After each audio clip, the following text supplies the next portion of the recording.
এই উপরের ছবিটি দেখছেন, এই ছবিটি বর্তমানে প্রত্যেক হাঁড়ি দোকানের অবস্থা। কেন এই হাঁড়ি দোকানে এত হাঁড়ির চাহিদা, অবশ্যই প্রমাণ দেখিয়ে দিচ্ছি, চলুন। আমাদের অন্নপূর্ণা ভাণ্ডার ফিল আপ করতে গেলেই একটা প্রশ্ন আসছে যে পরিবারের, একই পরিবারের কি না। সেখানে পরিবার বলতে সংজ্ঞা দেওয়া রয়েছে, পরিবার বলতে এমন একদল ব্যক্তিকে বোঝায় যারা সাধারণত একসঙ্গে বসবাস করেন, এটা তো বোঝা গেল, এবং একই রান্নাঘর থেকে খাবার গ্রহণ করেন। তাহলে রান্নাঘর যদি একটা হয় তাহলে পরিবার একটা হয়ে যাবে।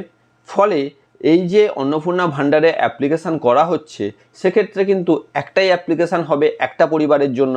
এখন পরিবার আলাদা দেখাতে গেলে ফিজিক্যাল ভেরিফিকেশান যখন হবে, তখন রান্নাঘর আলাদা প্রমাণ করতে গেলে দুটো হাঁড়ি দেখাতে হবে।